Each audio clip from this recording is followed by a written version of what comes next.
The ballroom glowed like something out of a movie. Crystal chandeliers sparkled, violins played softly in the background, and my brother stood tall in a perfectly tailored tuxedo, the kind that made him look like he'd stepped right off the cover of a magazine. Guests whispered about how flawless everything looked. His bride, the flowers, the speeches, even the weather seemed to cooperate. It was the kind of wedding people would compare their own children's weddings to for years. Then came my moment. Mom leaned in, eyes shining with pride for the golden son she had just married off. Her voice dropped low enough for only me to hear, but sharp enough to pierce through the music and laughter. "When's your turn?" The words weren't cruel. They weren't even accusatory. They were just expected, a harmless question on the surface. But for me, it was a spotlight I hadn't asked for. I smiled back. Not the kind of smile that reaches your eyes. Not the kind that says, "Don't worry, Mom, I've got this covered." No, it was the kind of smile that hides storms, that buys you just enough time to keep breathing without falling apart in front of 100 guests and a professional wedding photographer. Everyone else clinked champagne glasses and captured Instagram-perfect photos, but in my head, it felt like a reel of memories started playing, sacrifices, mistakes, heartbreaks, and the endless weight of expectations I had never quite managed to meet. See, weddings have a way of exposing what families don't say out loud. They turn into measuring sticks. Who's married, who's not, who's successful, who's struggling.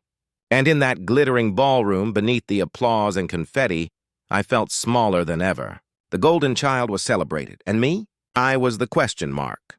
But here's the thing about being underestimated. It can become the very fuel that changes your life. Mom's question wasn't just a reminder of what I didn't have. It was the match that lit the fire. Because what looked like weakness, what looked like failure, was about to become the story no one in that ballroom could have predicted. This wasn't the end of my journey. It was the turning point. Want to know how the forgotten one at the wedding ended up rewriting the script of their life? Well, to understand that, we have to rewind to the very beginning. Before the fancy ballroom, before the smile that hid more than it showed. Welcome, story lovers. From where are you watching? Drop your city name in the comments so we can see how far our story travels. I wasn't always the sibling standing in the shadows. If you had met me years ago, you might have thought I was the one destined to shine. I grew up in a small, middle-class neighborhood where the houses were close enough that neighbors knew when you bought a new couch, and gossip traveled faster than mail. We weren't wealthy, but we weren't starving either. Dad worked long shifts to keep food on the table. And Mom managed the chaos of raising kids, cooking meals, and keeping our home spotless. I was the quiet one, the one who loved books more than parties, who stayed up late sketching ideas for a future that felt bright and limitless. While other kids dreamed about being famous or buying sports cars, I dreamed of independence. I dreamed of walking across a stage, degree in hand, ready to step into a career where my work mattered. Education was my safe place. I was the kind of student teachers remembered, essays marked with stars, grades that brought a smile to my parents' faces. At least at first. I imagined myself becoming a writer, maybe even a professor. Someone who didn't just survive life but left a mark. But dreams are fragile. And in families like mine, sometimes duty arrives before opportunity. When Dad's health declined suddenly, the family dynamics shifted overnight. Medical bills piled up like bricks on our backs. His once steady hands could no longer handle the tools he worked with. The man I thought was invincible now struggled just to climb the stairs. Mom carried her worry like a shadow, never saying it out loud but letting it bleed into every conversation, every sigh. I was in my late teens then, full of plans to apply for scholarships and leave for college. But leaving suddenly felt selfish. How could I chase ambition while my family teetered on the edge of collapse? So I stayed. I worked part-time jobs while trying to keep my grades afloat. I picked up shifts at diners, tutoring younger kids, anything to bring home a little extra cash. My brother, the one who now stood at the center of that perfect wedding, was younger and freer. His dreams remained intact because I kept the safety net stretched tight beneath us. That's the funny thing about sacrifice. It's rarely recognized in the moment. It's invisible work, like stitching a torn fabric from the inside where no one sees. College still came, but it was piecemeal. Community classes, part-time semesters. I'd walk across campus with second-hand books, holding on to hope that maybe, just maybe, I could still have both, duty and dreams. But then came the unraveling. It wasn't one dramatic explosion, it was a slow crumble. First, Dad's illness demanded more money than we had. Then the landlord raised the rent. Then the car broke down.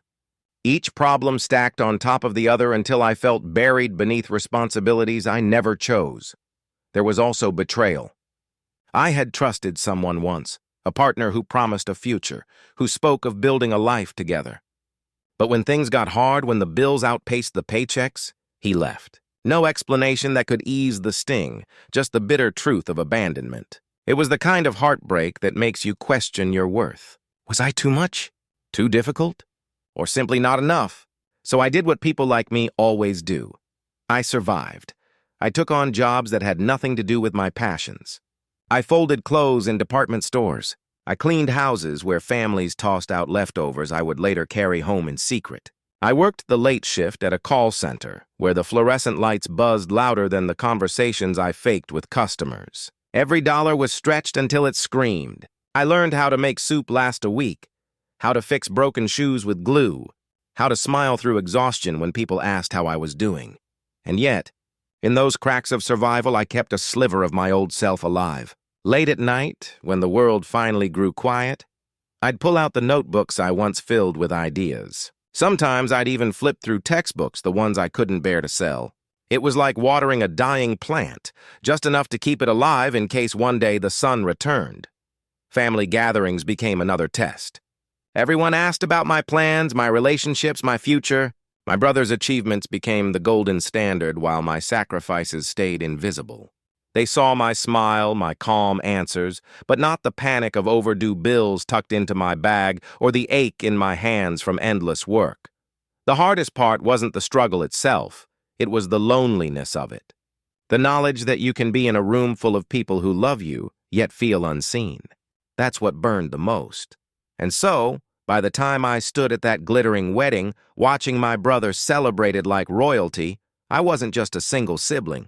I was the product of years of carrying weight no one else could see. Every sparkle in that ballroom reminded me of the dreams I once had, now buried under years of duty. But buried doesn't mean dead. Sometimes the deepest roots grow in the dark. And though I didn't know it then, the very struggles that nearly broke me were quietly preparing me for a moment no one would expect. Life has a strange way of offering opportunities in disguises we'd never expect. For me, the turning point didn't arrive with a knock on the door or a neatly wrapped invitation. It arrived quietly, almost by accident, in the middle of another thankless job. I had taken a position at a mid-sized company downtown, not glamorous, not even remotely close to what I'd once dreamed of, but steady enough to keep the bills from swallowing me whole. I worked in admin support, the kind of role where you were expected to keep coffee stocked, schedule meetings no one thanked you for, and smile politely when executives breezed past without learning your name. On paper, I was invisible. But invisibility has its advantages. You see things others don't. One late evening, when most of the office had cleared out, I stayed behind to finish filing. That's when I noticed it, a conference room door left slightly ajar, the blue glow of a laptop screen casting strange shadows. Normally, I'd have ignored it. After all, I wasn't supposed to touch anything belonging to the higher-ups. But something about it pulled me in. Maybe it was curiosity. Maybe it was exhaustion making me reckless. I stepped inside. On the screen was an open spreadsheet labeled Quarterly Audit, Final Draft. My brain, wired from years of balancing bills and numbers in my personal life, couldn't help but skim it. At first, nothing seemed off. Rows of expenses, revenue streams, profit margins. But then I saw the notes in the margins. Adjust totals to match narrative. Adjust totals? Anyone who's ever balanced a checkbook knows numbers don't bend to narratives. Numbers are truth, cold, hard, undeniable. And yet, here was evidence of someone twisting truth into a story more flattering. My heart raced. Was I imagining it? Was this really as serious as it looked? I took out my phone and snapped a photo, hands trembling. That night I barely slept.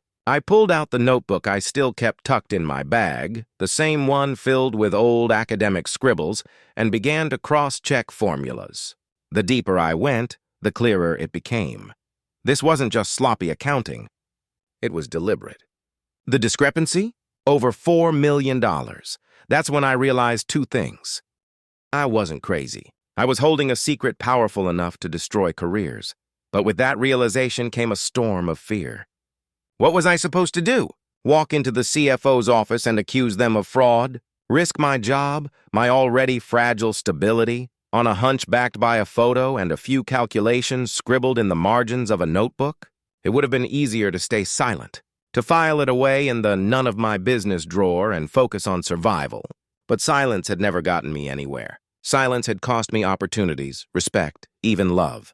And something in me, something tired of being overlooked, refused to let this go. Still, I couldn't do it alone. That's when fate introduced me to Ms. Evelyn. She wasn't my boss, but she had a way of moving through the office with quiet authority. An older woman, sharp as glass and just as unyielding, she had seen me stay late more times than she could count. One evening, she stopped at my desk. "You've got potential," she said simply. "Don't waste it hiding in the shadows." Her words cracked something open in me. For the first time in years, I felt like someone actually saw me. A few days later, nerves buzzing, I slipped her a copy of my notes. I expected her to laugh, or worse, to scold me for poking around in places I didn't belong. But instead, her eyes narrowed as she flipped through my calculations. "You realize what this means?" she whispered. I nodded. She sat back, studying me. "You've got two choices. Pretend you never saw it, or do something about it. But if you choose the latter, understand this. It won't be easy. They'll fight to bury you before they ever let the truth out." Her warning wasn't exaggerated. Within weeks, rumors started swirling around the office. The CFO suddenly took an interest in who had access to files. Security protocols tightened. A coworker I thought was friendly started asking suspicious questions about whether I'd been snooping around. It was as if the building itself had turned hostile, walls closing in to protect secrets too big to expose. The stakes grew higher when I realized how deep the cover-up went. This wasn't one person fudging numbers. It was systemic. Bonuses, stock prices, entire reputations rested on the lie. And me? I was just the underpaid admin with a phone full of evidence no one believed I should have. I thought about quitting, running away before the storm broke. But every time I considered it, I remembered my mother's voice at that wedding. "When's your turn?" Maybe my turn wasn't about marriage or fitting into some mold. Maybe it was about finally standing up, about refusing to let life define me as background noise. So I made a plan. It wasn't elaborate, just one carefully crafted whistleblower email, a spreadsheet of discrepancies, and a single napkin where I'd written the numbers in bold, undeniable clarity. I sent it anonymously to a watchdog organization. Then I waited. The waiting was the hardest part. Weeks dragged by with no sign of change. I showed up to work every day, smiling politely as if nothing had shifted, while inside I carried the weight of a secret that could explode at any moment. When the explosion finally came, it wasn't quiet. Investigators walked through the doors one Monday morning, their suits too sharp, their questions too direct. The office froze. Executives stammered. Files were seized. And just like that, the lie began to unravel. But victory didn't taste sweet. Not yet. Because as quickly as the investigation began, suspicion turned inward. Whispers started. Who leaked this? Who knew? Who betrayed us? The walls I had once blended into now felt like they had eyes. For the first time in my life, I wasn't invisible anymore. And visibility, I was learning, was just as dangerous as it was liberating. The day everything came crashing down didn't start with fireworks. It started with burnt coffee and a broken heel on my left shoe. Just another Monday, I thought, dragging myself into the office while the city still yawned itself awake. But beneath the routine, the air felt heavier, as if the building itself knew a reckoning was coming. The investigators had been circling for weeks now. Subtle at first, emails flagged, quiet interviews behind closed doors, but today was different. There was no subtlety when 3 black cars pulled up in front of the building. No mistaking the panic in executives' eyes when they realized their carefully polished empire was about to crack. By mid-morning, chaos reigned. Assistants scrambled to collect files. Phones buzzed nonstop. People whispered in the hallways, their voices tight with fear. And then came the announcement, an emergency board meeting. Everyone important was summoned. Everyone except me, of course. I was the admin, the invisible worker bee. No one wanted me in the room where decisions were made. Yet I knew more than anyone about what was about to unfold. And maybe, just maybe, this was the moment I had been waiting for, not to fit in, but to finally stand out. So when the doors to the executive boardroom closed, I didn't stay at my desk.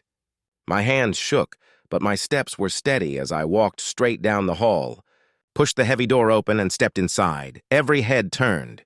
"Excuse me. This is a closed meeting," the CFO barked, his voice sharp with the authority of a man used to being obeyed. His tie was loosened, his forehead slick with sweat, but he still tried to play king. For once, I didn't flinch.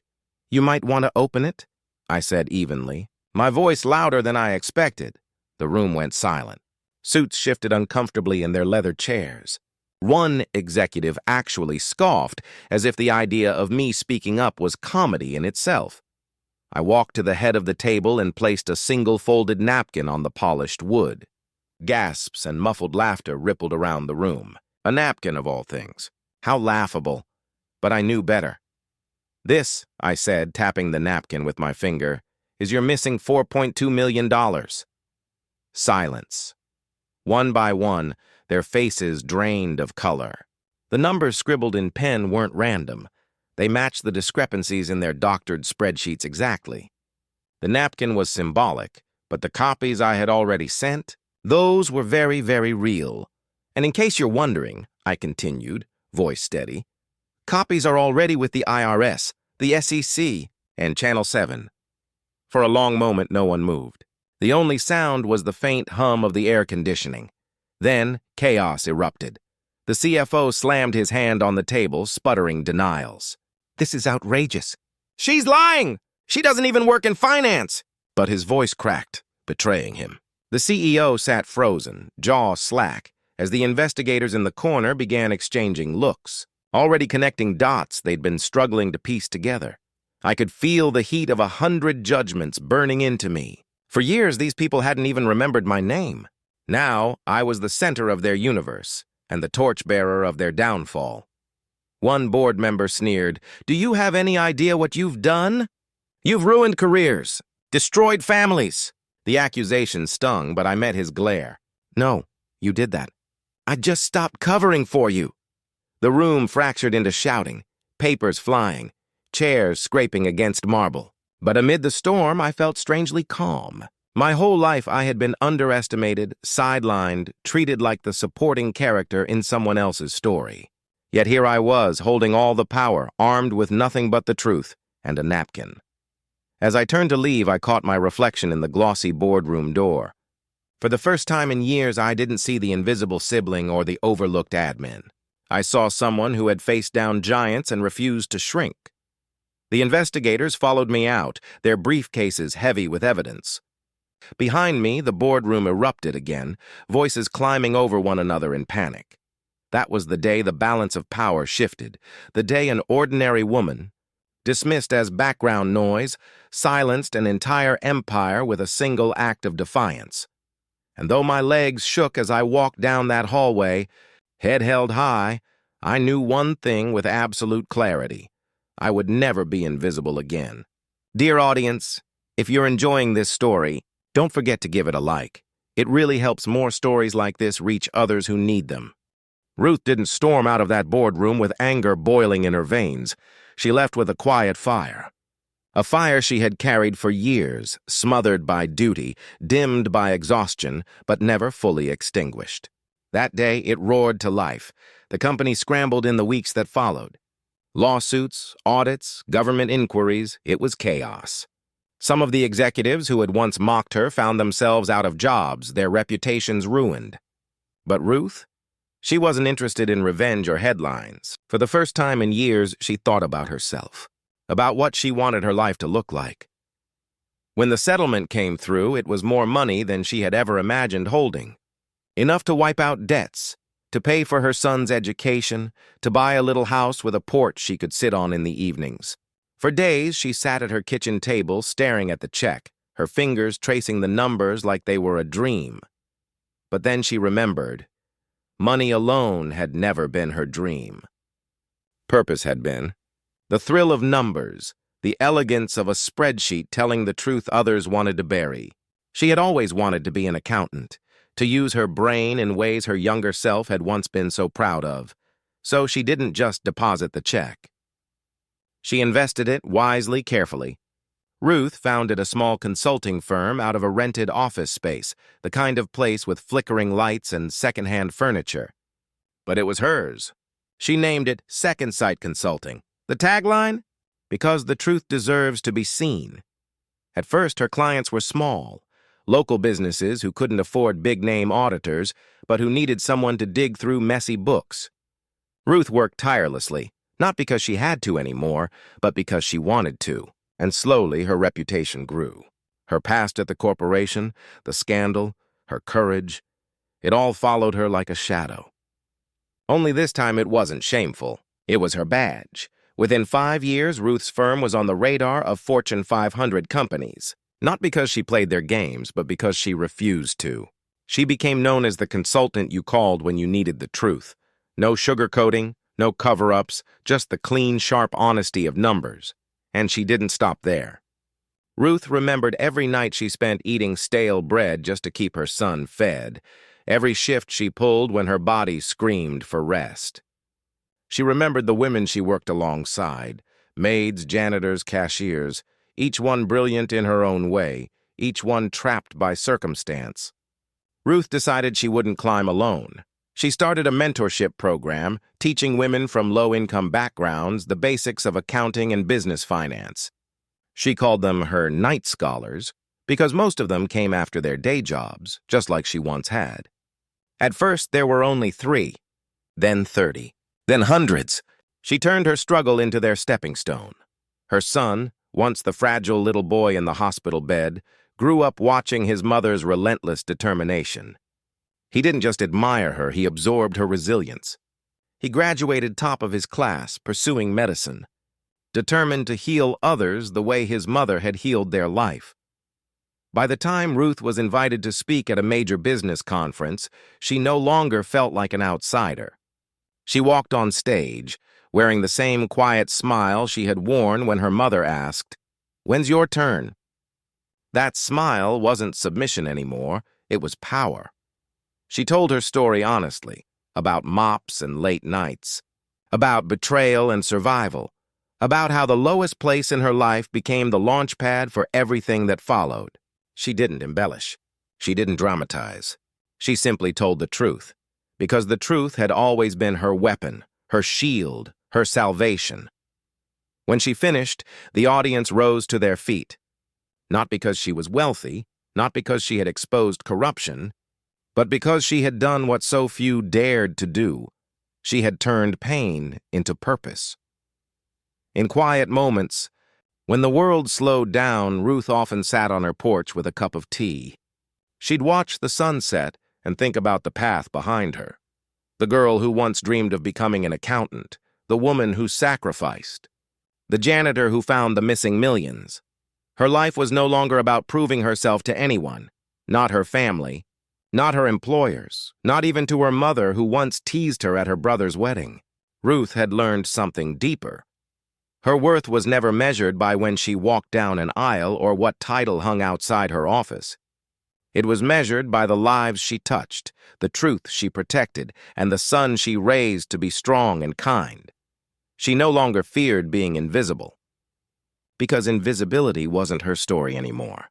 She was undeniable. And as her story spread, through conferences, news articles, even whispers in corporate hallways, people stopped asking her, "When's your turn?" They knew the answer. Her turn had come. And she had taken it, fully, fiercely, unapologetically. Dear story lovers, if this part of Ruth's journey touched you, hit that like button and make sure to subscribe, because next week, we'll bring you another story of resilience, redemption, and real human strength. They once whispered that Ruth was just the janitor. But what they didn't see was that she had been cleaning up messes far longer than anyone realized. Financial ones, emotional ones, family ones, broken dreams tucked into the corners of her heart. Ruth never lived for applause. She lived for survival, for her son, for dignity. And when the world finally handed her the spotlight, she didn't chase glory. She built bridges. She turned her scars into roadmaps for others. Think about it. How many people do we walk past every single day, cashiers, drivers, cleaners, without ever knowing the brilliance they hide? How many dreams sit on dusty shelves because life demanded sacrifice? Ruth's story isn't just about numbers or corruption. It's about possibility. The possibility that the quietest person in the room may be carrying the loudest truth. And here's the twist you might not expect. A year after founding her mentorship program, one of Ruth's night scholars, a single mom named Elena, was hired as the first female CFO of a major regional firm. At Elena's swearing-in ceremony, she thanked her mentor, Ruth Carter. She said, "If Ruth could find missing millions, I could find my missing courage."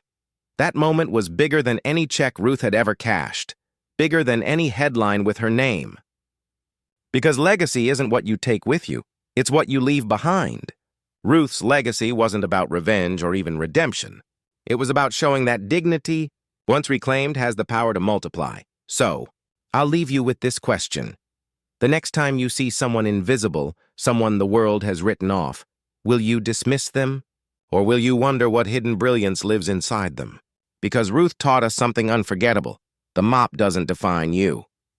Your dreams do. Silence doesn't mean weakness. Sometimes it means strategy. And the smallest smile, held at the right moment, can be louder than a lifetime of words. Her mother once asked, "When's your turn?" Well, Ruth's turn came. And when it did, she didn't just rise, she lifted others with her. Thanks for watching. Subscribe to our channel for more powerful stories and new videos.